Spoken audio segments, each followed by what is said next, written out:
very small. You have not learned to read at all, yet ne'er a printed book withstands the urgence of your dimpled hands. So though this book is for yourself, let mother keep it on the shelf till you can read our days that pass. That day will come too soon, alas. My mother used to sing that to the lamb every night just before he went to sleep. The lamb? He was my baby brother. We called him that because Ba was the first thing he ever said. Is that him in the photograph, Grandma Jane? Yes, Peter, he must have been about 2 when it was taken. And that's me. Little Pusscat, they used to call me. Pusscat? Oh, we all had nicknames. Let me see. That's Cyril, the eldest. He was Squirrel. Squirrel? Just because it rhymed, I suppose. My elder sister, Anthea, was Panther. Anthea? Panther? Yes, I see. She was the sensible one. Robert, well, Robert was just Bobs. He wanted to be an explorer. Did you want to be an explorer? Good heavens, no. I was referred to as the quiet one, plain Jane. But I did keep a journal and wrote about the astonishing things that happened to us. What sort of things? Have I never told you? No. Well, let's start tea first. Oh, Miss Beale has done us proud. 3 kinds of sandwiches and a chocolate cake. I suppose it's not every day I entertain my great-grandson. Have you always had servants? Oh, Miss Beale isn't really a servant. She's the daughter of Martha, my old nursemaid. But a long time ago we did have servants. It was deep in the country, Kent, during one of those endless Edwardian summers, 1900-something. I never did have a head for dates. But I do remember my first glimpse of our summer home, the White House.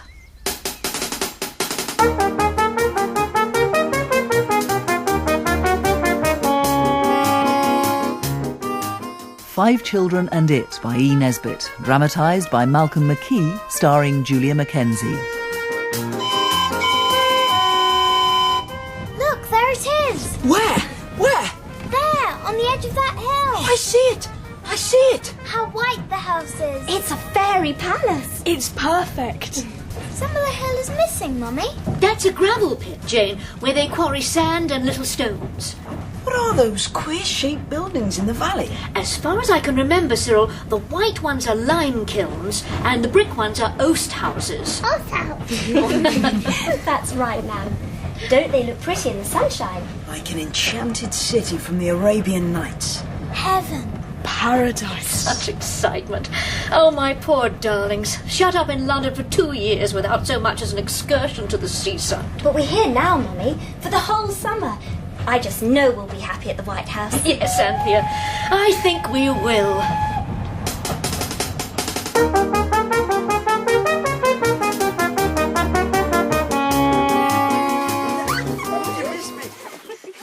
I can still remember that first glorious rush round the garden. The orchard and the thorny, thistly, briary, brambly wilderness beyond, and the woods beyond that. How we children love to explore. I say, you lot, look at this! A real stable! With a loft! And real hay! A swing. There's a swing. I found a swing in the orchard. Look at me. It's the circus. Look, I'm on a trapeze. We had only been a week in the country when Father and Mother had to go away suddenly. Father on business, Mother to stay with Granny, who wasn't very well. I think it was Cyril who had the idea, which was to transform our whole summer. I say, let's take our Margate spades and go and dig in the gravel pits. We can pretend it's the seaside.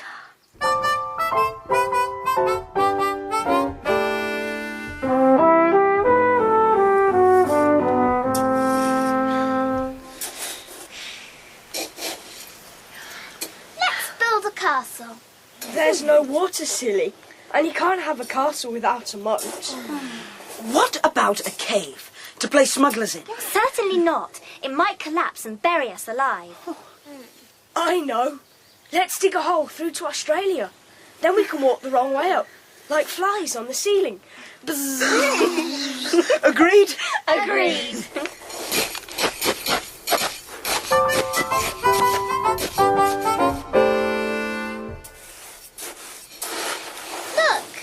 Shells. How did they get here? Father says that all this was sea once, and the shells are thousands of years old. Perhaps we'll find wrecked Spanish treasure. Jewels and gold doubloons.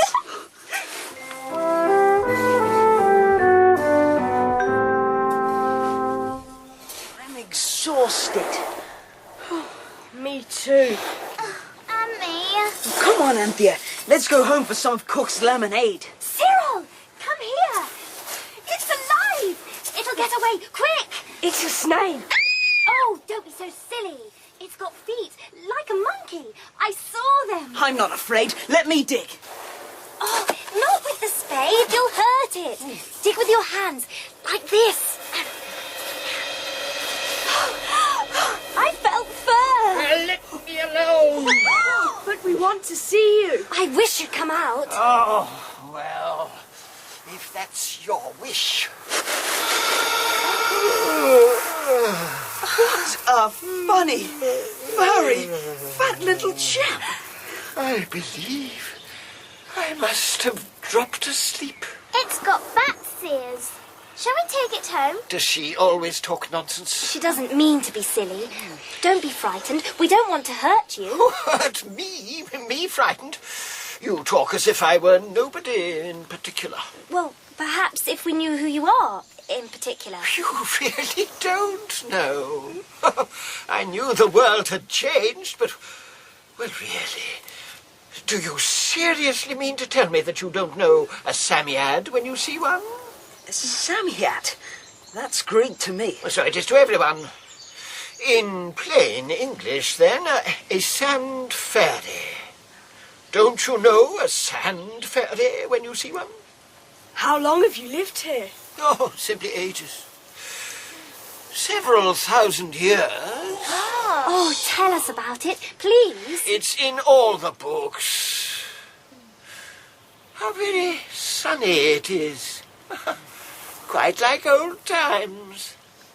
Are pterodactyls still plentiful? Ptero what? Pterodactyls, something like birds. Something like crocodiles. 30 feet long. In my time, we had them for breakfast, lunch, and supper. There must have been heaps of cold meat left over. There were many sand fairies then. In the morning, you went out and hunted for them, and when you'd found one, it gave you a wish. Can you give wishes? Of course. Didn't I give you yours a few minutes ago? You said, I wish you'd come out. And I did. Oh, please, mayn't we have another? Yes, but be quick about it. I'm getting tired of your... Quick, quick. I wish we were all as beautiful as the day. What? Beautiful. Jane. Very well. It's holding its breath. It's swelling. Its eyes are bulging. I hope it won't burst.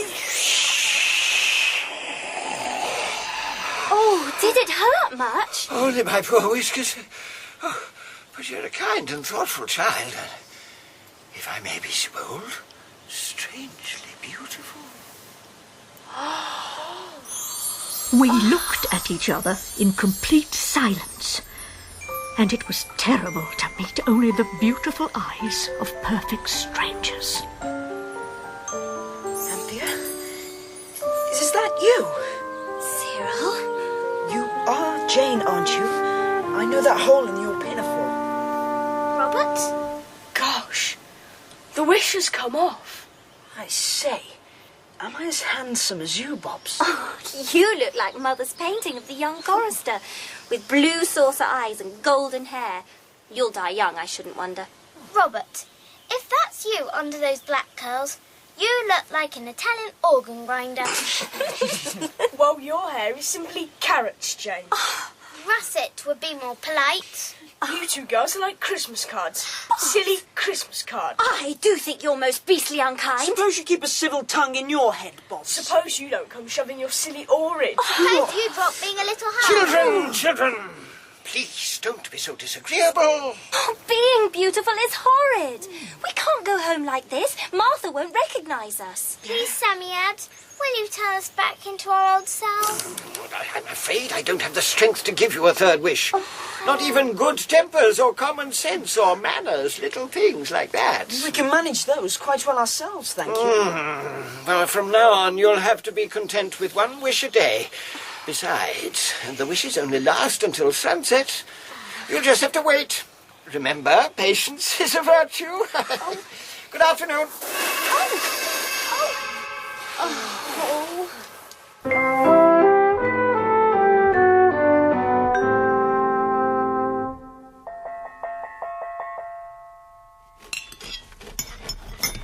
But you still haven't told me where you've been all this time. Oh, Martha, in the gravel pit. We found a sound fairy. Oh, gracious. What imaginations you children have. Why didn't you come home hours ago? We couldn't, because of them. Who? The children who are as beautiful as the day. Beautiful as the day. Oh, you are the fanciful one, Miss Jane. They kept us there till after sunset.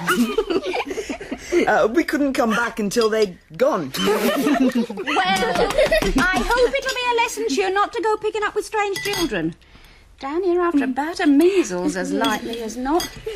Now then, eat up your greens, or no pudding. I hate mutton. Oh, salt, please. And mustard. I must have something to make this stew go down. Ugh. Cyril, how nice and ugly you look. And you. With your old freckles and brown hair and little eyes. I'm so glad we're back to our proper selves. Yes. What should we wish for tomorrow? A rocking horse. A real pony. Being able to lick Simpkins Minor thoroughly at school. No, we must try to find a really useful wish. I've got it. Look, Slippy, Martha's back. Gallery, the boy I love. Here we are. Suet roly-poly. My favourite. Now then, before I forget, tomorrow morning I'm taking the lamb to see my cousins in Rochester. Your mother said I might. And the carrier's cart is picking us up at the crossroads. Now then, treacle or jam? Treacle. Take good care of the lamb. Bye-bye. He looks like little Lord Fauntleroy in his sailor suit. And Martha's wearing her Sunday dress. Servants do like taking babies to see their relations. I've noticed it before, especially in their best things. Bye, Peter. We will. Now for the Psammead. Yes. Dig harder, Bobs. I'm doing my best. Bobbit, dear, don't be so grumpy. There it is. I can see its long arms. How are your whiskers this morning? Oh, nothing to boast of. They had a rather restless night. But thank you for asking. I say, do you feel up to giving us an extra wish today? Huh? Besides the regular one? The extra's a very little one. Well, let's have it. We've talked it over, and we don't want the servants to notice the gifts that you give us. Are kind enough to give us. Are kind enough to give us, I mean. Very well.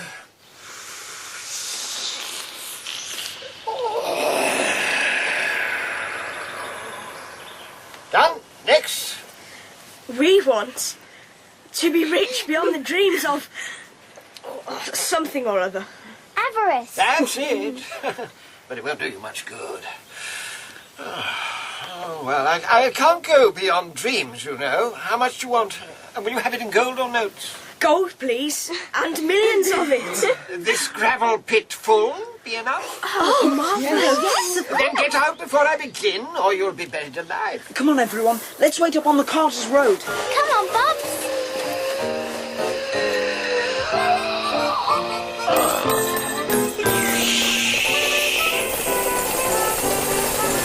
Gold. Shining gold. Great heaps of shining gold pieces. It's not sovereigns. It's got a man's head on one side and a thing like the ace of spades on the other. It's gold anyway. There must be millions. We're all millionaires. Look here, it's no good playing with it. Let's fill our pockets. Oh, yes. I'll tell you what, there's a pony and trap in a village. We'll hire it. And then we'll go to Rochester and buy heaps and heaps of things. And a horse and carriage to come back in. Agreed? Agreed. And so we set off to walk to the village. It was more than a mile. The midday sun was hot, and the gold in our pockets got heavier and heavier. We were thankful to sit down at the first village pub we came to, the Blue Boar Inn. It was decided that Anthea should run to another pub, the Checkers, where the pony and trap was kept, while Cyril went in and bought ginger beer. I had to pay for it out of my own 2 and 7pence that I was going to buy rabbits with. They wouldn't change the gold. The man just laughed and said it was card counters. Look, here's Anthea back from the Checkers. Ginger beer, heaven. How did you do? I think I managed very well. I went into the yard and found an old man doing something to a horse's leg with a sponge and pail. I held out one of the coins and said, "Do you know what this is?" And the old man said it was a spade guinea and was it my own to do as I liked with. And I said yes, and asked about the pony trap. And I said he could have a guinea if he'd drive us into Rochester. And he said, "Righto." His name's Mr. Crispin, and he'll be ready in a brace of shakes. Hurrah!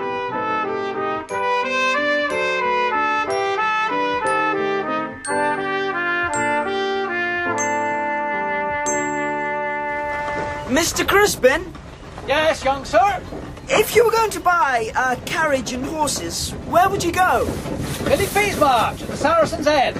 If your pa's thinking of a turnout of any sort, there ain't a straighter man in Rochester, nor a civiller spoken than Billy. Saracen's Head. Thank you.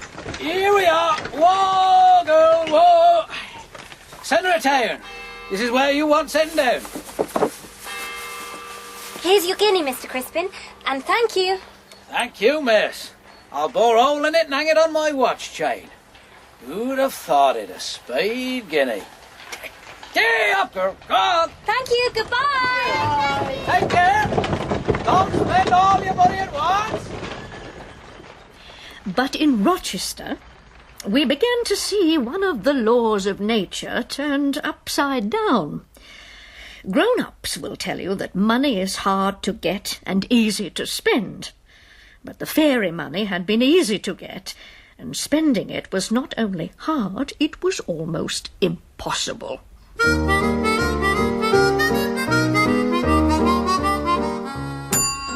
I'd like the blue peacock hat in the window, please. Paris model, 3 guineas. Oh, I'm sorry, madam. This is not current coin. It's good money, and it's my own. I dare say, but it's not the kind of money that's fashionable now. Good day, madam.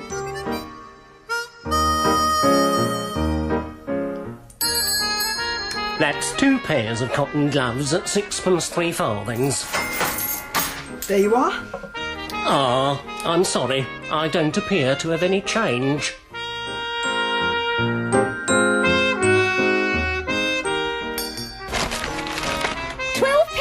That'll be 1 shilling. Aye, that's foreign money, innit? It's not. Out you go! Anyway, penny buns are 7 for 6pence in all really respectable shops. Oh, you impudent little madam! Be off with you! Toys, scent, silk handkerchiefs, fancy boxes of stationery. No one would sell us anything for the glittering fairy gold, but Cyril was determined to drive home in a horse and carriage, and so it was in the late afternoon that the whole party, by this time tired, hungry, and indescribably dirty, arrived in the backyard of the Saracen's Head. Excuse me, Mr. Peasmarsh. Yes? They tell me you have a lot of horses and carriages to sell. They tell you true, young man. We should like to buy some, please. Oh, I dare say you would. Will you show us a few, please, to choose from? Who are you a kidding of? The man told us you were straight and civil-spoken, but I shouldn't wonder if he was mistaken. Upon my sacred! Shall I trot the whole stable out for your honour's worship to see? Please do, if it's not too much trouble. Willem! Yes, Mr. Peasmarsh. Here, Willem. Come look at these scruffy little ragamuffins. This here young Duke wants to buy the whole stud, lock, stock and barrel. Ain't got tuppence in his pocket to bless himself with, I'll go bail. Do it for sure. I'm not a young duke and I never pretended to be. Cyril, come along. And as for tuppence, what do you call this? Yeah. Willem, shut the yard doors. Right-o, Mr. Peasmarsh. Jane, Robert, pick up the gold. Good afternoon, Mr. Peasmarsh. We shan't buy any of your horses now, whatever you say. And I hope it'll be a lesson to you. Run! Right, not so fast, you young off-scareheads. Willem, fetch your policemen. Well, nice lot you are, aren't you? Coming tempting honest men with your guineas. They are our guineas, you wicked man. Wicked, am I? Where'd you get them then? Eh? Lost your tongues, eh? Speak up. Where'd you get them? Out of the gravel pit. The gravel pit? There's a fairy there, and he gives you a wish each day, and it all comes true. Oh, touched in the head, eh? Shame on you boys dragging a poor afflicted child into your sinful burglaries. She's not mad. It's true. There is a fairy. Oh. With brown fur and long arms. And that's it. And if we ever see him again, we'll wish for something for you. Well, honoured, I'm sure. Something horrible. So there. Oh. You wicked, wicked. We'll tell Father. Really? You'll be. Ah! There was a policeman at the corner. Yes, your ossuary has told me about the stolen money. Come along, youngsters. Right as not, the magistrate will send the girls to a home and the boys to a reformatory. You bring the girls, Mr. Peasmarsh. I'll shepherd the boys. Righto. Let's go. Come along now. No use making a fuss. Master Cyril! Martha! Children, what have you been a-doing now?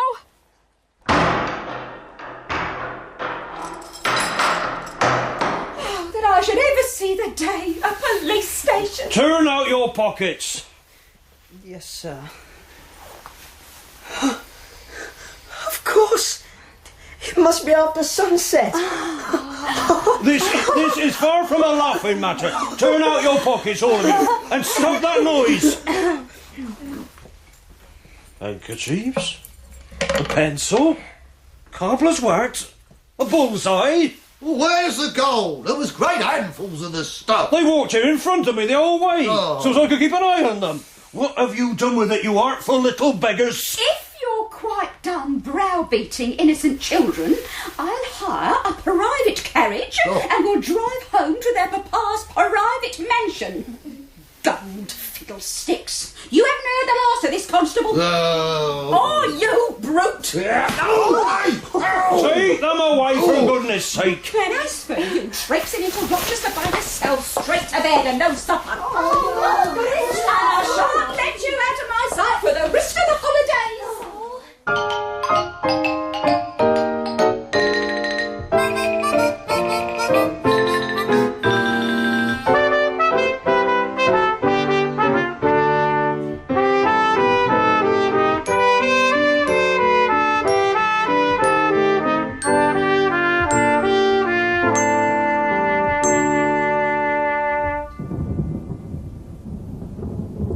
So did you never have any more wishes, Grandma? Well, as I recall, the next day was wet. Too wet to go out. day after that, Uncle Richard came and took us all to Maidstone in a wagonette. He bought us toys, took us on the Medway in a boat, and then we had tea at a beautiful pastry cook's. Oh, I think we'll make a start on that chocolate cake. But the next day, very early, Anthea slipped out of bed, splashed her face in a basin of cold water, dressed, took her shoes in her hand, crept softly downstairs. She opened the dining room window and ran straight to the sand pit. It's too bad. Really it is.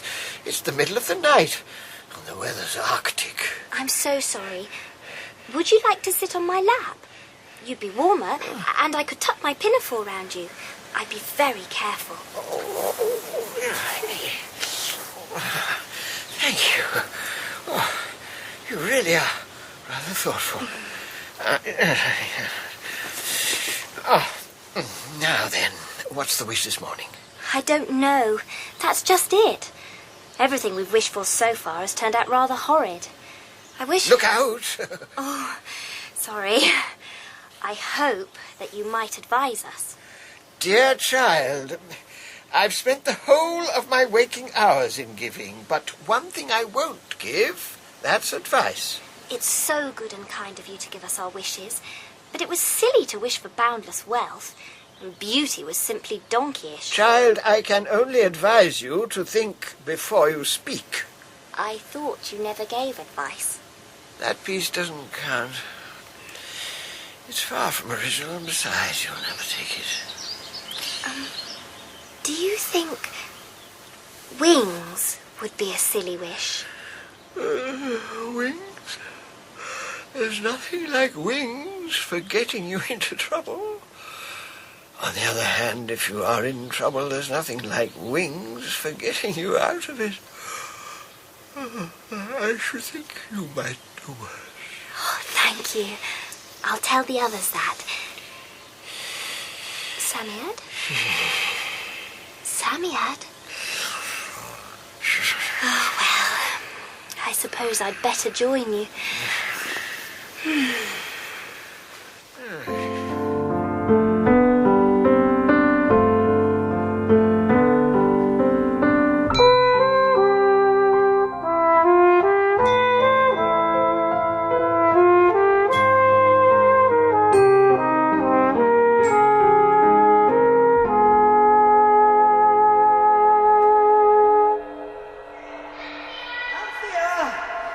Here she is. Anthea. Anthea, I say, wake up, Panther. What? Oh, dear. Oh, have I missed breakfast? I should say so. Shh, you'll wake the Psammead. Martha's on the warpath. We told you you'd gone for an early walk. What on earth have you been doing? I came to ask for advice about my wish. It's wings. Wings? Not so dusty. Really, Panther, you're not quite such a fool as you look. I think wings will be perfectly lovely. Agreed? Agreed. Psammead, wake up. The others are here, and I'd like my wish now. Very well. Is it what we talked about? Yes. I wish we all had beautiful wings to fly with.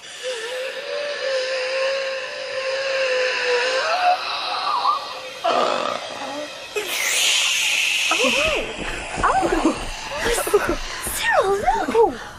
Oh, he's done it! Wings! They're so beautiful. They feel funny behind your shoulders. Half heavy, half light. And so big. Not so dusty. But really, Robert, you're not quite such an angel as you look. A word of warning. Take care you aren't flying at sunset. Good morning. Oh, thank you, Psammead. Thank you. Goodbye. Can we really fly? Yes, yes, I'm flying. I don't know how I'm doing it, but I'm doing it. Come on.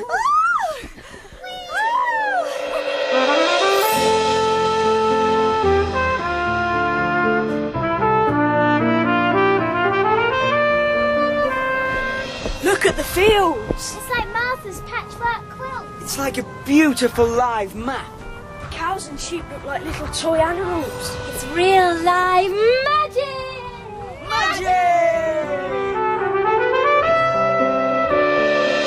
Look, we're over Rochester. I can see the Saracen's Head. Hello, Mr. Peasmarsh. Look at us! We can fly! Can't catch us now!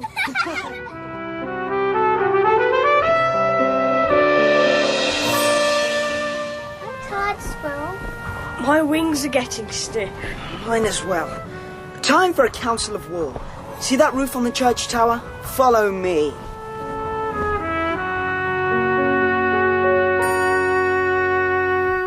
It's past 4 o'clock and we're miles from home. We haven't eaten since breakfast. We can't possibly fly all the way back without lunch or tea. And we can't ask anyone for food because of our wings. We could ask the clergyman here.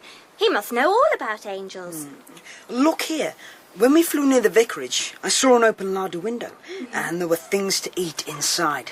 Cold chicken, custard puddings. Oh, stop! It's rather a high window, but with wings. Clever Squirrel. Oh, we must pay for things, though. We'll club our money. Agreed? Agreed. Turn out your buckets, you little beggars. Oh, and I'll write a note. Lend me your little pencil, Squirrel. 5, 6, 7. That makes 5 shillings and 7 pence halfpenny. Oh, that's far too much. I think half a crown would be more than handsome. Anthea? Nearly finished. It is not greediness, but true starvation that makes us make your larder stand and deliver. But we are not highwaymen by trade. From us four. There! I'll just wrap the half crown in the letter, and off we go.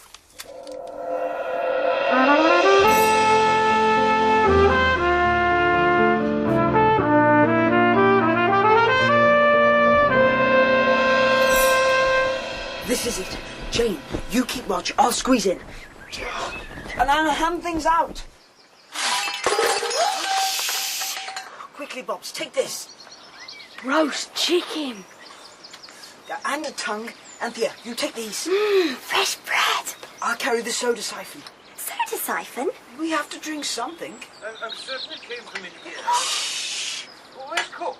Look out, there's someone coming. It's the afternoon off, my dear. You always forget. I'm coming through. Run for it. I mean, fly for it.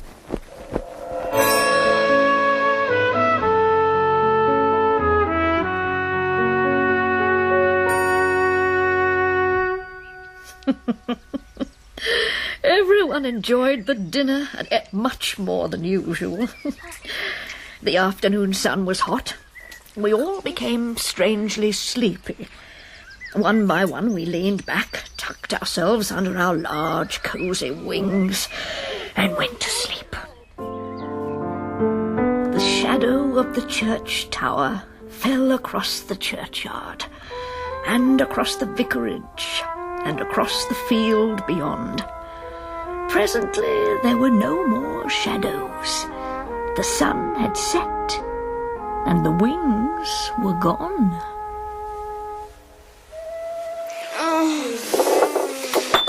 Oh, drat. We better get along down and leave this beastly siphon on the vicarage doorstep. It's dark enough now. I suppose this turret door is a way down. No wings now. It's locked. On the inside. Oh, we can't stay up here all night. I want my supper. You can't want your supper. You've only just had dinner. But I do want it. Panther, I want to go home. I want to go home. Oh, Jane, do try to be a man. Let her cry. If she howls loud enough, someone might come and let us down. Oh, that's it. Look, there are lights on in the vicarage. We must yell as loud as ever we can. Now, after 3. 1, 2, 3. Help! No, louder. 1, 2, 3. Help! My dear, someone's been murdered in my church. Give me my hat and a thick stick. You shan't go. Not alone. I expect it's the lunatic who stole the tongue. Help! Hello? Did you call? Yes. Where are you? Church, tower, roof. Come down then. Can't. Door locked. Help! Gracious. There seems to be more than one. Perhaps it would be as well to fetch a man from the village. Cook's cousin is visiting in the kitchen. Mr. Beale, come quickly. He's a gamekeeper, my dear, and used to dealing with vicious characters. Bill, at your service, sir. I brought a lantern. Oh, splendid. And my gun. Oh, dear. Well, you heard the screams, then? Great cry, little wall. Yes. What? Dangerous chaps is quieter. Oh, really? Come on, then. Be careful, both of you. Stay in the sitting room, my dear. Lock the door.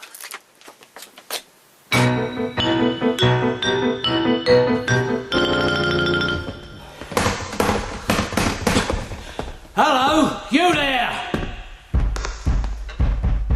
Hello? You there? Bless my soul. How many of you are there? Only 4. Are you armed? I've got my gun handy, so you better not try any tricks. How these bolts do stick. I don't want to think they hadn't been drawn for half a year.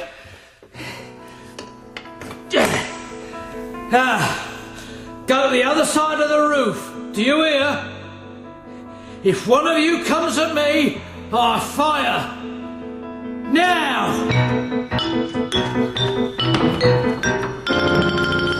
How did you come here? Tell me at once. Don't shoot. Take us down. Please take us down. Good heavens. I do believe... Mr. Beale, the lantern. So help me if they ain't a pack of kiddies. But how did you come to be locked up in the church tower? Frightening everybody out of their wits. You ought to be ashamed of yourselves. We are. But who locked the door? I don't know. Do please send us home. Martha will be very anxious. Well, I suppose we better. But let this be a lesson to you. Try to grow up to be a blessing to your parents. Remember, honour thy father. Just a minute, Vicar. You boy, what's your name? Cyril, sir. Ask him what he's got there under his jacket. Cyril? Well then, there we are. Bless me. Our soda siphon. We took it out of your larder and some bread and meat. Just the necessaries of life. Not the apple turnovers or custard pudding. And we did leave £0.50 to pay for it, wrapped in a letter. Ah, yes. This mad letter. We're very sorry. Please don't send us to prison. Mother would be so vexed. Yes, please, sir. Please don't call the police. It would be dreadful if you called. Enough. However, did you get up to the larder window? Oh, Mrs. Vicar, do forgive us and take us home. There, child. They're all right, sir. Someone's put 'em up to it and they won't peach. Game little kids. Shall I take 'em home in a trap, sir? Now, that would be an act of Christian kindness, Mr. Beale. Well, my dears, let's say no more about it. Only please tell us why you wrote such an odd letter. Dear Reverend Clergyman, we are very hungry indeed because of having to fly all day. And then a lot of nonsense concerning angels, puddings and highwaymen. Now, something to eat before you go home? Oh, yes, please. Lovely. When Mr. Beale came to say that the horse was put to, he found us eating cake, drinking cocoa, and laughing at the vicar's jokes. Here's one. Adam and Eve and Nip Me Quick went down to the river to bathe. Adam and Eve were drowned. Who was saved? Nip me quick. If you insist. So you see, we got off better than we deserved.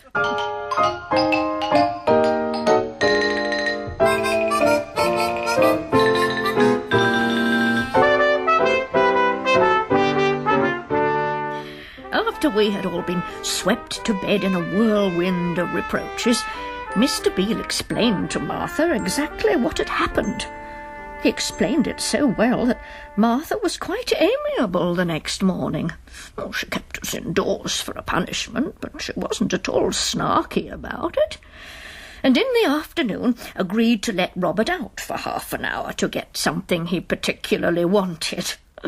That, of course, was the day's wish. I've been looking out for you. Where are the others? Not smashed themselves up with those wings, I hope? No, but they got us into a row, just like the wishes always do. I've only been let out for half an hour. Well, tempus fugit. What's your... I don't want to wish. Oh. What I want to say is, won't you let us have our wish? Just when we think of it, and just where we happen to be. It'll only end in your wishing for something you don't really want. However, have it your own way. Is that it? Quite easy, really. Have you told the others about this? No. I thought... You thought? I'm getting tired of the lot of you. You have no more sense than so many oysters. Run along home, or they're sure to wish for something silly before you get there. They might wish for rabbits, or white mice, or chocolate, or a fine day tomorrow, or even... Oh, crumbs.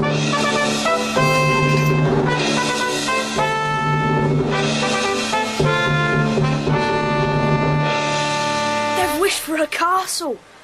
A huge castle. Towers, battlements, even a moat. And it's besieged.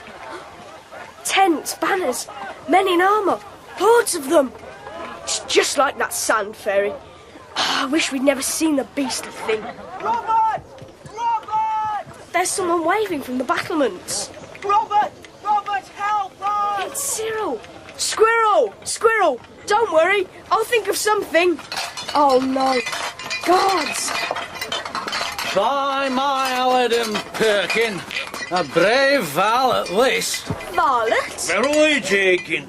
His garb is strange. Some outlandish treachery behind. Say, lad, what brings thee hither? What? I mean, pardon? Where dwellest thou, young knave? Over there. I mean, yonder. The castle. Ah, say so. Zooks. I misdoubt me, but he bear the tidings to the besieged within. Come hither, boy. This is a matter for our leader. Our glorious leader. Come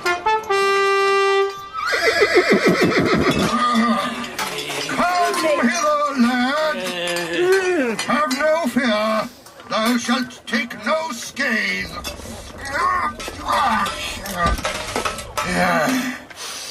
Unfold thy tale without alarm. Whence comest thou, and whither wouldst thou wend? I beg your pardon. Oh, what is thine intent, that thou wanderest here alone among these rough men-at-arms? Oh, poor child, thy mother's heart aches for thee e'en now, I'll warrant me. I don't think so. She doesn't know I'm out. No, fear not to speak the truth, my child. Thou hast naught to fear from Sir Wulfric de Talbot. Gramercy for thy courtesy, fair Sir Knight. The fact is, and I hope you're not in a hurry, because the story's rather a breather, we were down playing in the gravel pit when we found a Psammead. I cry thee mercy, a Psammead? Yes, a sort of a fairy, an enchanter. Ah. Yes, that's it. He is an enchanter of might? Of might and main, rather. He said we could have a wish every day, and first we wished to be beautiful. Thy wish was scarce granted. And then we wished for money, but we couldn't spend it. And yesterday we wished for wings, and we had a ripping time to begin with. Ripping? Didst thou rend thy garments? Ah, ripping. I mean, we were contented with our lot, only we got into an awful fix. Thy speech is strange and uncouth. What is a fix? A tight place. Ah, a dungeon! Alas for thy youthful unfettered limbs. No, not a dungeon. Oh, never mind. And today we are punished by not being allowed out. The others are still holed up in the castle, and it's all the Psammead's doing. Sir Wulfric de Talbot needs no enchanter's aid to lead his followers to victory. We attack before sunset! You couldn't have done anything if it hadn't been for us. You're not even real. You're only here because the others wish for a castle, and when the sun sets, you'll vanish. Thy speech is dark, and eke scarce courteous. Unravel me this riddle. I was an idiot to think you'd understand. Let me go. I haven't done anything. How now, bold boy? Beware, noble my lord. Shall we not bind him? Sir Wulfric de Talbot should think foul scorn to keep a chap.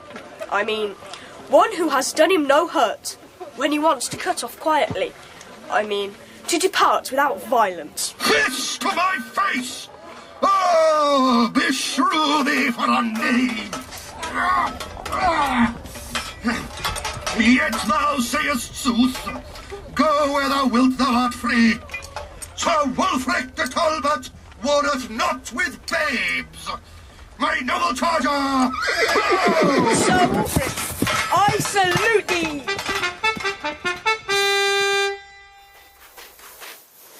Oh, Psammead, where are you? Where are you? I need one more wish. It's very urgent. Please, please. I've done one today already, and it was as stiff a bit of work as ever I did. Oh, do. Well, what is it? I wish I was with the others.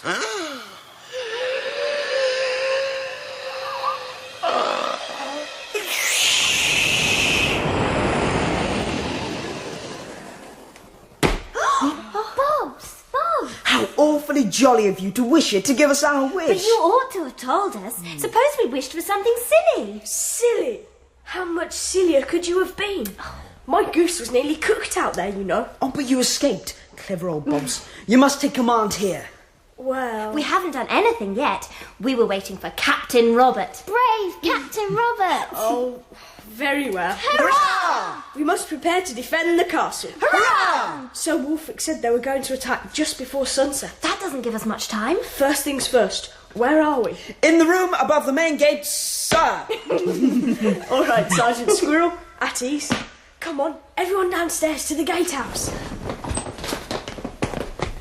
Come on.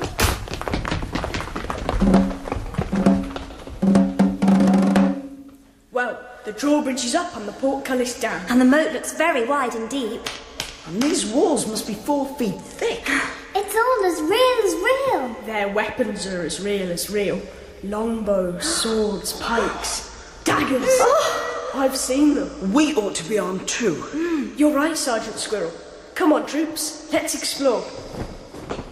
This door must lead to the main courtyard. Put your shoulders to it.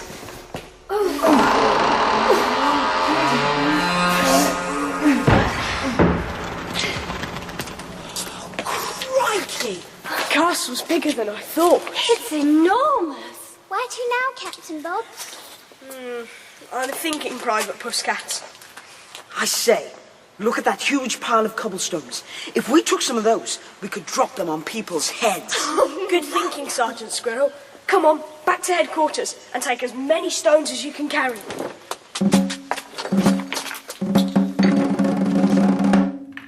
That's it. Pile up the stones by the window. What are these holes in the floor? They used those to pour boiling lead on the besiegers when they got too close. Father showed me at Bodiam Castle. We don't have any lead. Private Panther? Yes, sir! Bring over that pitcher of water. We shall fight to the death. The death? I'm glad it's only a game. It is only a game, isn't it? Oh, golly! Are they going to attack? Yes. They're coming out of their tents and moving about like ants. Look at the little flags on the lances and their gleaming armour. That's the leader, isn't it, Robert? Doesn't he look fine on his grey horse?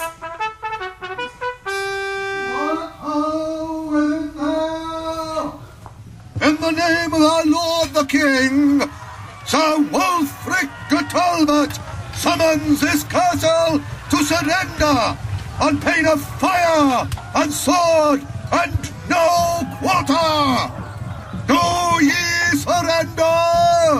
No, of course we don't. Never, never, never. Then your fate be on your own heads. Cheer. Cheer to show them we aren't afraid. Hip hip, hurrah! Hip hip, hurrah! One more. Hip hip, hurrah! Oh dear, sunset can't be far now, can it? Shh! There's someone on the stairs outside the door. Get ready to charge. You traitorous young rapscallions!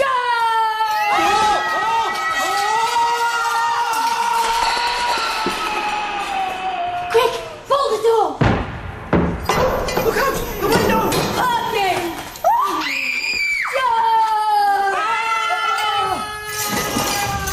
Hurrah! Oh no, the drawbridge. Oh, I must have found the lifting machinery. The stones. Drop them through the windows. Right. Take that! Have a lift! No!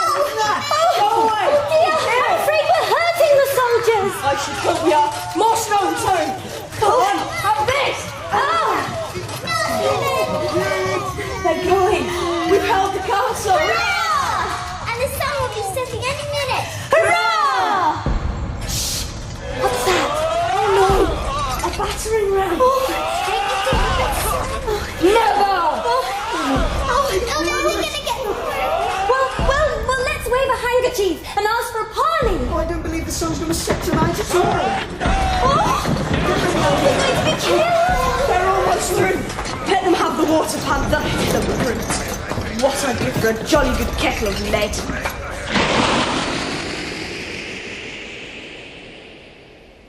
The girl's bedroom. Are we really back? Quick, the window. All gone. No moat. No horses. Oh, no soldiers. Just our lovely tangly garden. Hello, roses. Hello, asters. Hello, iron railings. dear old spiky iron railings. Do you know this is the first thing we've wished for that hasn't got us into a row? You ought to be ashamed of yourselves. Mother! I thought you couldn't last through the day without getting up to some doggery. A person can't take a breath of air on the front doorstep, but you must be emptying the wash-hand jug onto their heads. Oh! Now off to bed at once, and try to get up better children in the morning. Otherwise, no picnic. Children! If I find any of you not in bed in 10 minutes, I'll let you know it, that's all. Oh, a new cap and everything. Well, really?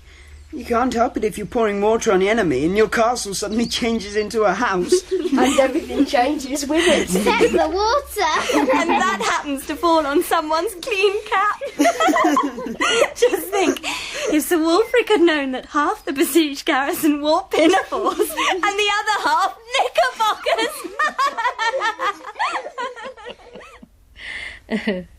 Did Martha let you go on the picnic? She could never be cross with us for long. And the next day she packed us off to the woods with a basket of cold meats and ginger beer and a brambly pie. I remember us all lying on the mossy grass under the big sweet chestnut tree, listening to Cyril read from The Last of the Mohicans. That was his favourite. Then, near the banks of a small stream, they came across 3 men. One was an English frontier scout, known as Hawkeye. The others were Mohicans, Shingashuk and his son Uncas. I've got an idea. Does it hurt much? Oh, don't be a jackknife. I'm not humbugging. Shut up, Bobs. Silence for the squirrel's oration. Friends, Romans, countrymen. And country women, of course. We've wished for a castle. Wings, wealth, beauty. But we're no forrader. We haven't really got anything worth having. Here, here. Oh, shut up, Bobs. Well then, let's just play bandits, or soldiers, or any of the old games. We're dead sure to think of a really proper wish if we try not to. Clever squirrel. Agreed? Agreed. What shall we play? Pirates. No, highwaymen. Stand and deliver. Your money or your life. Unhand me, sir. I know. Red Indians. Hurrah! I shall be Hawkeye. Hawkeye! He does grow, don't you, precious? So that's why you've been so quiet. Look what he's buried. My watch! Father's watch. Father's second best Waterbury watch. The glass is cracked. He must have taken it out of my pocket. Oh, Lamb, what an awful long time babies stay babies. Never mind, Squirrel. He'll be grown up someday. Oh, someday I dare say he will, when nobody wants him to. I wish to goodness he would grow up now. Oh, take care. Oh, quickly, start wishing. I wish he wouldn't. I wish he wouldn't. Boys as well. I wish he wouldn't. I wish he wouldn't. I wish he wouldn't. I wish he wouldn't. One Anthea. Come to Anthea. Oh, love, Anthea. It's the lamb. Our own precious lamb. Grown up. Quite the young swell, isn't he, in his grey flannel suit? I like his bow tie. But what a horrid little black moustache. He's going to sleep. Well, he usually has a nap in the afternoon. Do you think this new lamb is like baby lamb? Or has his mind grown up together with his body? Well, let's wake him up and see. Here, Jane, tickle his nose with some honeysuckle. Hello? Still here? What's the giddy hour? You'll be late for your grub. Cut along home, kiddies. What about your grub? How far is it to the station, do you think? I've a sort of notion that I'll run up to town and have some supper at the club. Oh, no, Lamb. You mustn't do that. My dear Anthea, how often am I to tell you that my baptismal name is Hilary, not Lamb? A relic of foolish and far-off childhood. Dear Hilary, you know Father wouldn't wish you to go to London and leave us all alone. And look here. If you're our elder brother, why not behave as such? Take us over to Maidstone and give us a jolly good blowout. You must have a hat of money in the pockets of those extra special bags. I'm infinitely obliged to you, but I should prefer solitude. Off you go. I may not be home till you're in your beds. Beds? I shall just run over to Maidstone on my bike. Bike? Yes, a spanking new freewheeler. It's back up at the road. Bobs, quick, take this pin, run ahead and puncture his tyres. Righto.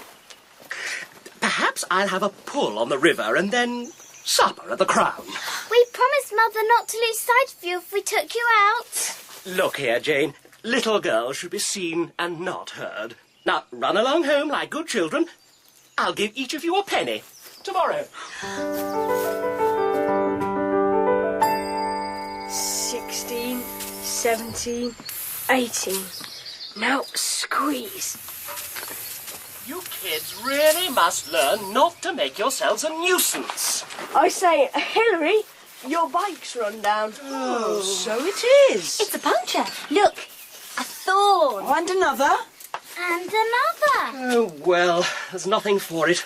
Repairs. Now, I'll need some water. I think there's a horse trough by the crossroads. Drat those beastly thorns.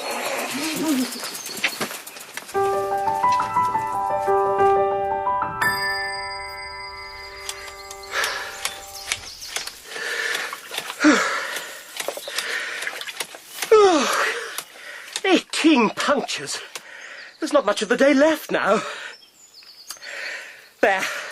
Right as rain. I say, there's a young lady coming. I can't be seen with a pack of scruffy kids. Scram! Vanish! Good afternoon. Good afternoon. It's very forward of me, I know, but something seems to be wrong with my bicycle. I wonder if you... Oh, certainly, if I can be of assistance. What was that? Oh, just a gurgle in the pump. Allow me.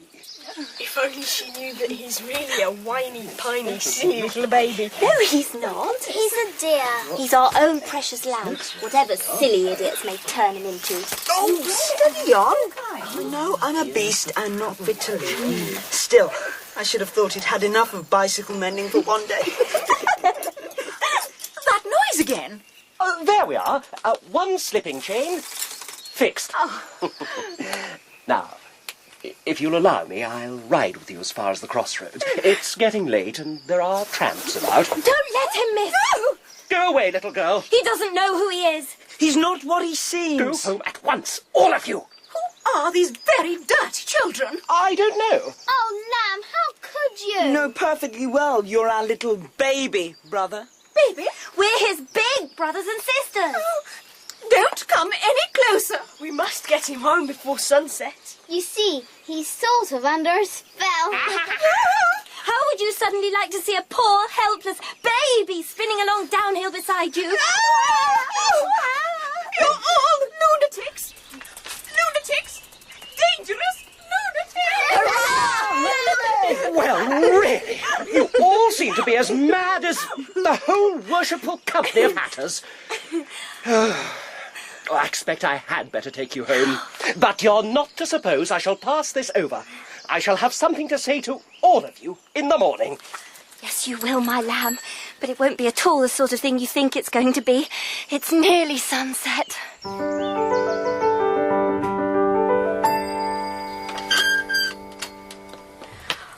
have you been until this hour? Oh, lambkins, come to master then. Up you come. Oh, Mother, no! Oh, precious puppet. Oh, where did those naughty children take? None of us will ever forget that picture. The grown-up young man with the horrid little moustache struggling in Martha's sturdy arms. Be a good boy now. Have your nice bread and milk. Fortunately, the sun set just as we reached the door. Anthea, can't you stop her? Anthea, please! Oh, Anthea. The grown-up lamb was gone forever. But what about the plan? The plan?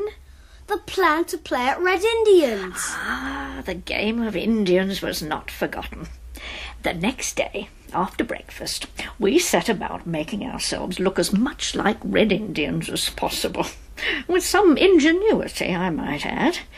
For hair, we used strips of black calico that had been got to cover our school books. We cut this into a sort of fringe and fastened it round our heads with ribbons off our Sunday dresses. But what about feathers? Robert raided the hen house. And cloaks? Coloured blankets off our beds. And weapons? Oh, we were armed to the teeth. Umbrellas, cricket stumps, and the bows and arrows Uncle Richard had bought us in Maidstone. Weren't you rather pale for Red Indians? Anthea had a brainwave. We painted our hands and faces with the red ochre cook used for the kitchen bricks. We must have looked a fearsome sight, because when we met the housemaid in the passage... Liza, don't be such a goose. It's only a game. Now then. But after a few hours, even the most elaborate games begin to pall. I'm bored. What we need is another tribe to fight against. I wish there were Red Indians in England. Cyril, you idiot. Oh, keep your hair on. It's not a wish. Don't you remember at breakfast, Jane wished it would be a fine day? I didn't. Did? Didn't. Did? I expect they're all around us now, lurking in the undergrowth. That's what Indians do mostly. Utter rot. You know jolly well that the wishes always come true that very minute. If there were going to be Red Indians, they'd be here by now. They're all around us in the bushes. I'll wave this white handkerchief as a flag of truce. How? How? I am Golden Eagle of the mighty tribe of forest dwellers. And I am Black Panther, chief of the Mazawati tribe. And what mighty warriors be these? I am Great Chief Squirrel of the Moaning Congo tribe. And you, Squaw? This great warrior is Big Little Wildcat, leader of the vast Fertizi tribe. And thou, valorous redskin? I am Bobs, leader of the Cape Mounted Police. Resistance is useless. Our tribes lie in ambush below the brow of yonder hill and far outnumber your puny forces. Return to your own land, O brother. Smoke pipes of peace in your wampums. Dress yourself in the gayest wigwams and eat happily of the juicy fresh-caught moccasins. You've got it all wrong, Anthea. Thy customs are strange, O Black Panther. Bring up thy tribes, that we may hold a powwow. We'll bring them up right enough, with bows, arrows, tomahawks, everything you can think of if you don't look sharp and go. Mend thy speech, great chief, or ye will taste the blade of my scalping knife. It's no good. They're closing in. We must make a bolt for the gravel pit. The Psammead might help us. Your scalping hurts as much as they say. Ready? Ready. Golden Eagle, look over there. The cavalry. Run for it! After them!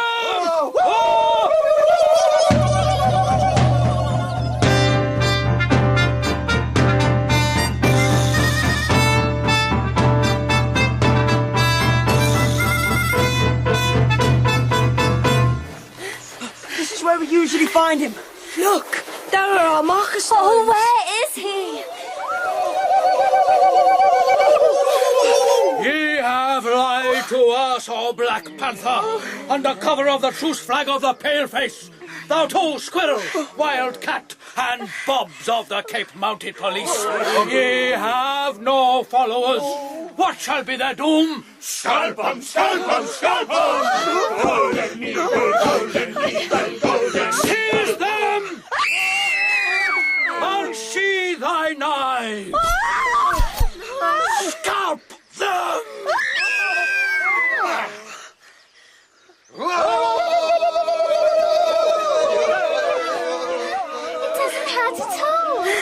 They've scalped us all right, but only our pretend calico hair. Their scalps are ours, but ill-rooted were their hairs. They came off without a struggle. Oh, how little a thing is a scalp so lightly won. Oh no, what now? Cheated of our revenge are we. But there are other torments.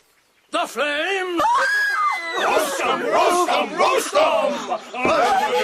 Ah, strange, unnatural country of sand and gravel. Ah, for the boundless forests of my native land, where the great trees furnish firewood wherewithal to burn our foes. Ah, I wish we were there once more. It's gone! The Psammead. He must have been here all the time. Under the ground. And he gave Golden Eagle his wish. Get out,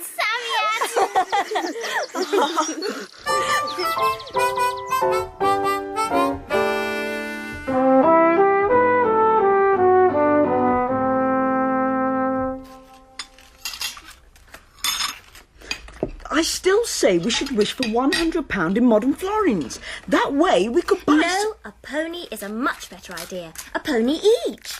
We could ride them all day, have them vanish at sunset and wish them back next day. It would save on stabling and grooming. I never do any of my wishes. We do. Shh, Martha. My wishes. More toast. And a letter. From your mother, I dare say. Oh, me! I know It's it. from care of Miss Anthea.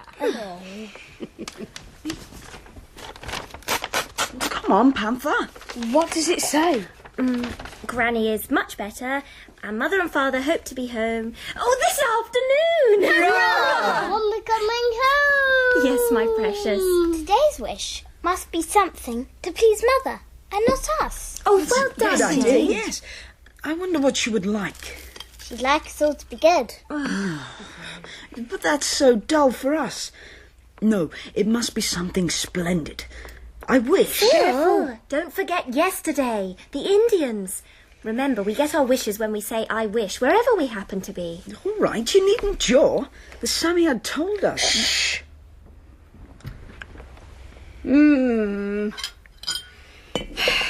Listen, we're all allowed to eat our breakfasts. Whatever's happened? Oh, nothing. Only it seems nobody's safe from being murdered in their beds nowadays. Why? Has anyone been murdered in their beds? Well, not exactly, but they might just as well. There's been burglars over at the big house. Mr. Beale's just told me. They took all of Lady Chittenden's jewels. Yes, Lord Chittenden's away in London, and she's a-going out of one fainting fit into another with hardly time to say, oh, my diamonds in between. No, it's no laughing matter. Diamond necklaces, bracelets, rings, and a tower of thousands of pounds worth. As Mr. Beale says, she's put all her trust in riches, and you see how she's served. Here's a man about the bank of Monte Carlo.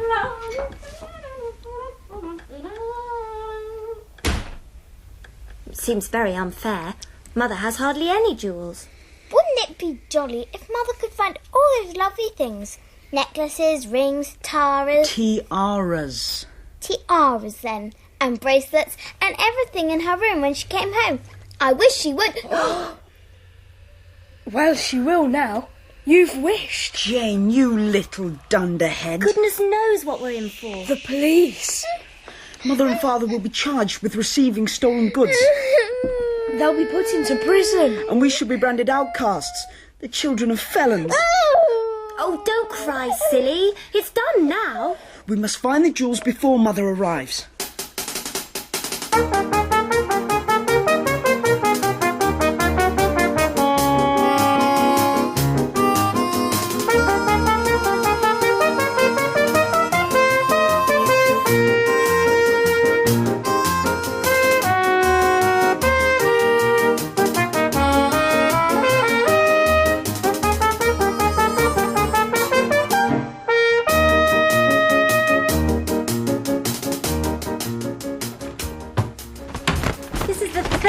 We've searched Mother's bedroom since breakfast. Let's face it, we just can't find them.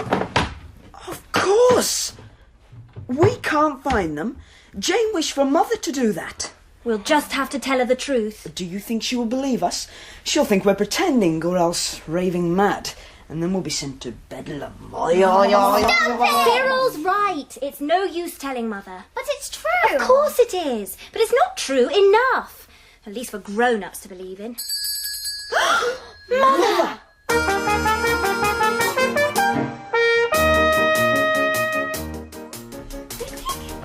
Wait, come on. Quick, Mum. I wonder how she is.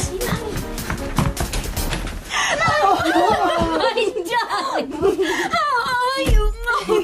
I missed you so much. Oh, Cyril, Robert, help with the cases. Yes, Mother.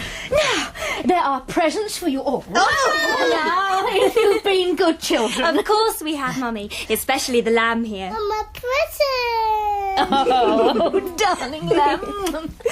I have so much to tell you. Granny, Aunt Emma's donkey. Well, I'll be back down in a few minutes. Oh, don't go upstairs, Mummy, darling. Let me take your things. And me. Nonsense, dears. I'm not such an old woman yet that I can't take off my bonnet in the proper place. Please don't go up. Has something untoward been going on in my room? Well, we'll see. Oh.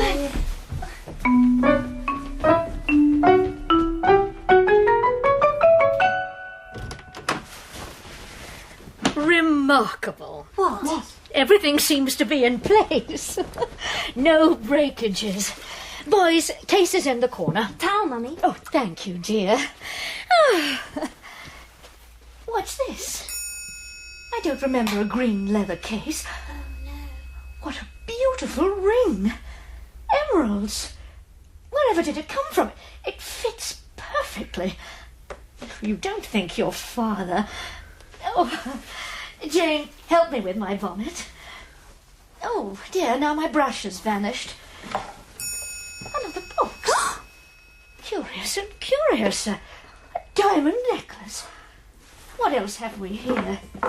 Rings, brooches, bangles. A tiara? Jane, I am sure you know something about this. Now think before you speak and tell me the truth. We found a fairy and... No nonsense, please. Don't be silly, Jane. Mother, we've never seen these things before, but Lady Chittenden lost her jewels last night in a burglary. This might be them. But how could they put them here? And why? Well, perhaps they thought it was safer to hide them in your dressing table and come back for them tonight. Tonight? I must send for the police at once. Robert, ring for Martha. All right, Mother. Oh, how I wish your father was here. Wouldn't it be better to wait till he does come? No, we can't waste a minute. Now, children, gather up all this jewellery and put it in the wardrobe. Yes, Mum? Martha, has any stranger been into my room since I've been away? Oh, no, Mum. I suppose what I'm going to say... Don't be frightened. I'm sure you haven't done anything wrong. Well, my friend John, Mr. Beale, a gamekeeper he is by trade, Mum, well, he visits me regular and he says, Martha, my beauty, he says, which I ain't, never was, but you know how men will go on. Martha, get to the point. Sorry, Mum. Well, says he, I can't see you a-toiling and a-moiling and not lending an hand, so he helped me cleaning of the windows. Were you with him the whole time? Oh, yes, Mum. Him outside and me in. Except? For fetching up a fresh pail and the leather that slut of Eliza had hidden away behind the mangle. Oh, that will do, Martha. I am not pleased with you, but you have spoken the truth, and that counts for something. Now, off you go. Oh, Mummy, it isn't Mr. Beale's fault. He's a dear. Honest as the day. Don't let the police take him. Is there a cart hereabouts? I must drive into Rochester and tell the police at once. Anthea, my bonnet, please. There's a cart at the farm. Cyril, I leave you in charge. Remain on the landing and don't let anyone into my room. Robert, you stay in the garden and watch the windows. Girls, to your room. There are dangerous characters about. Goodbye, darlings.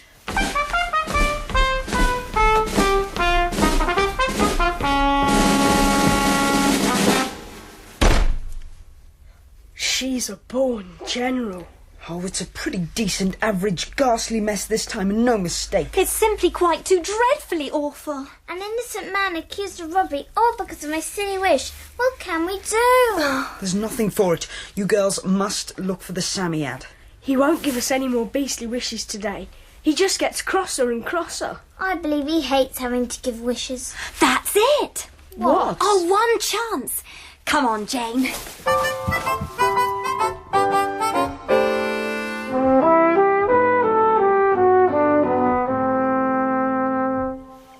Psammead. Oh, no, I might have known. Quick, Panther, grab it. Leave go of me, will you? Dear, kind, darling Psammead. Oh, yes, flattery's all very well. But I can't keep on slaving from morning to night, giving people their wishes. Do you hate giving wishes? Of course I do. Leave go of me or I'll bite. Oh, please, I have a proposition. If you'll only do what we want today, we'll never ask you for another wish as long as we live. Oh, I'd do anything if you knew how I hate to blow myself out with other people's wishes and then to wake up every morning and know you've got to do it. Oh, you don't know what it's like. You don't. It will soon be over. We promise faithfully never to ask for another wish after today. Well, go ahead. Let's get it over. I wish Mother mayn't get to the police.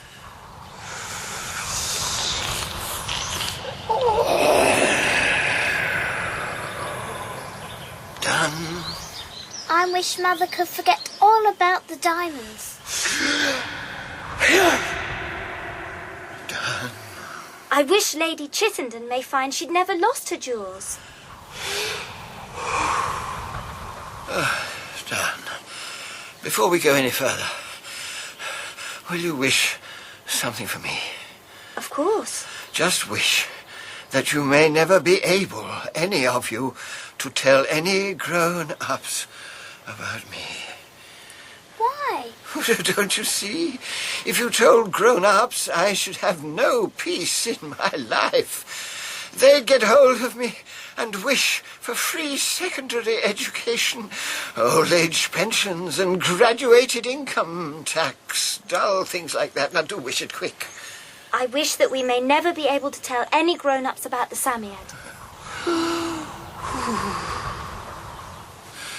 I'm almost worn out.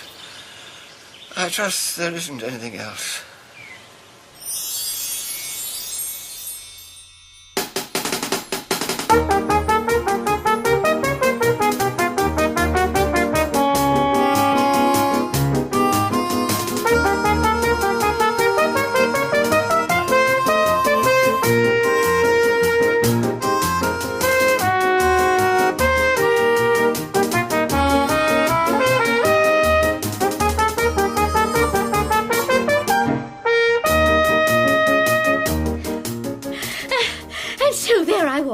Being driven into Rochester, and the axle breaks. Oh, I might well have been thrown out. But for the narrowness of the lane and the high, soft hedges. I can't quite remember what I was going to do in Rochester, but anyway, as it was, I had to walk home. And oh, my dearest chicks, I am simply dying for a cup of tea. Oh, Martha, is the kettle boiling? You see, it's all right. She didn't get to the police. Just as we told you. That's the first of your wishes granted. Children! The kitchen! Come quickly! Mr. Beale! I've just met your Mr. Beale here, who brings welcome news.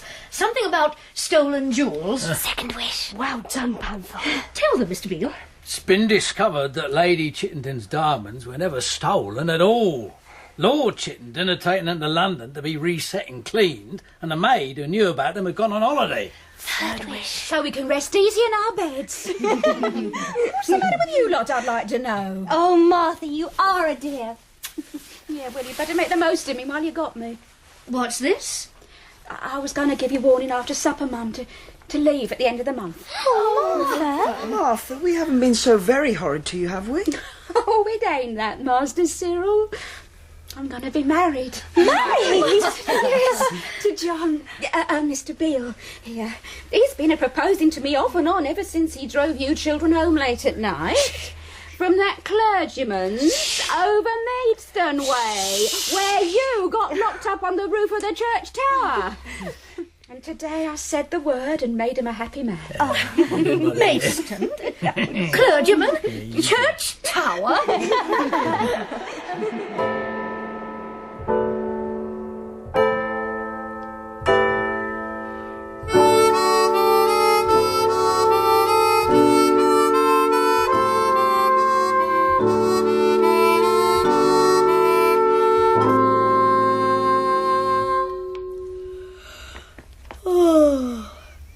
Did you ever see the Psammead again? Ah, well, there's a tiny part of the story I haven't told you yet, Peter. Remember that last set of wishes? Yes. Well, there was just one more.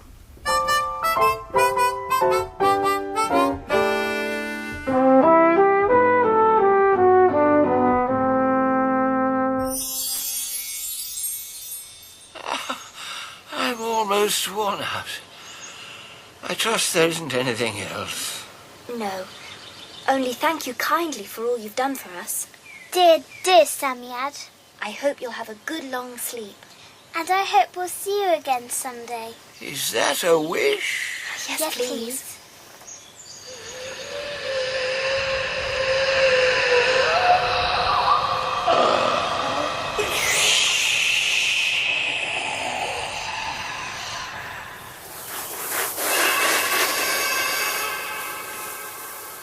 He's gone.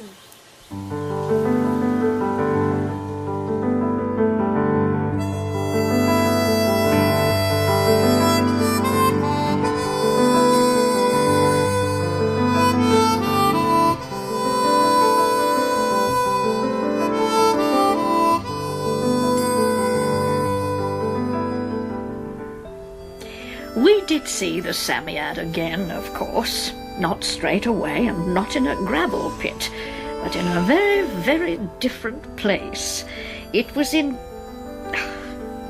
But that, as dear Mr. Kipling says, is another story.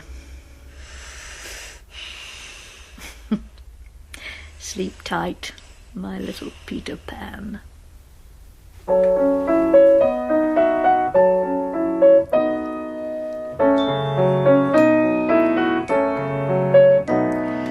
My lamb, you are so very small.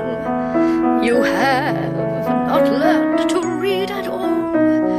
Yet ne'er a printed book withstands the urgence of your dimpled hands. So though this book is for yourself, let mother keep it on the shelf till you can read, oh days that pass. That day will come too soon. Alas.